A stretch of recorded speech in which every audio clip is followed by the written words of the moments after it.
দেব সর্বশেষ আপডেট বাংলা সংবাদ ও শুরুতেই শিরোনাম।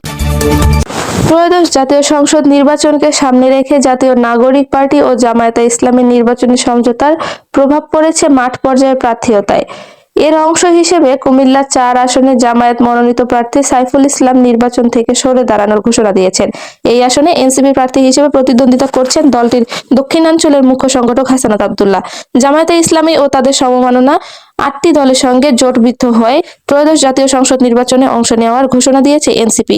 গত রবিবার ঢাকায় জোটের শীর্ষ নেতাদের সংবাদ সম্মেলনের কয়েক ঘন্টার মধ্যেই কুমিল্লা ৪ আসনে এই সমঝোতা বাস্তব প্রতিফলন দেখা যায়। জামায়াত মনোনীত প্রার্থী সাইফুল ইসলাম আনুষ্ঠানিকভাবে নির্বাচন থেকে সরে দাঁড়ানোর কথা জানান। সাইফুল ইসলাম কুমিল্লা উত্তর জেলা জামায়াতে ইসলামীর সেক্রেটারি।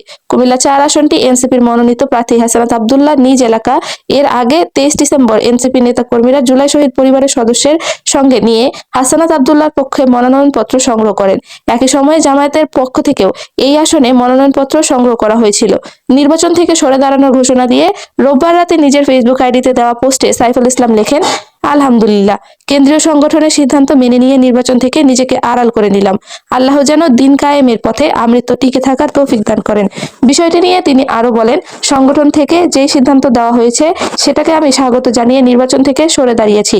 আমাদের কর্মীদের ত্যাগের জন্য মহান রবের কাছে দোয়া করি, তারা সবসময় আমার পাশে আছেন। নির্বাচন থেকে সরে দাঁড়ালেও আমি দেবিদারের মানুষের পাশে সবসময় থাকবো। হয়তো জনগণের ভালোবাসা ও প্রত্যাশা পূর্ণাঙ্গভাবে পূরণ করতে পারবো না, এরপরও সংগঠনের সিদ্ধান্ত কল্যাণ বয়ে আনবে বলে আমি বিশ্বাস করি। এনসিপি ও জামায়াতের এই সমঝোতার ফলে কুমিল্লা ৪ আসনের নির্বাচনী সমীকরণ নতুন রূপ নিচ্ছে বলে মনে করছেন রাজনৈতিক সংশ্লিষ্টরা।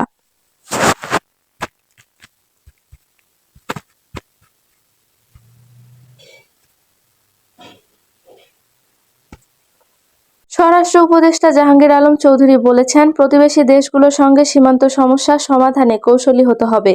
তিনি বলেন, সীমান্ত দিয়ে যেন বাংলাদেশের কোনো অপরাধী বা সন্ত্রাসী পালাতে না পারে সে ব্যাপারে আরো সতর্ক থাকতে হবে। গত সোমবার সকালে বিজিবি দিবস উপলক্ষে রাজধানীর পিলখানায় এক সংবর্ধনা অনুষ্ঠানে তিনি এসব কথা বলেন।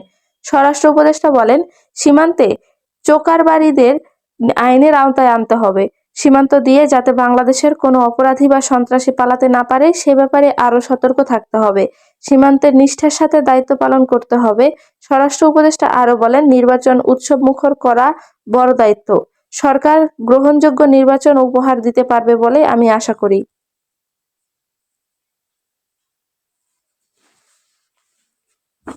জানিয়ে দেব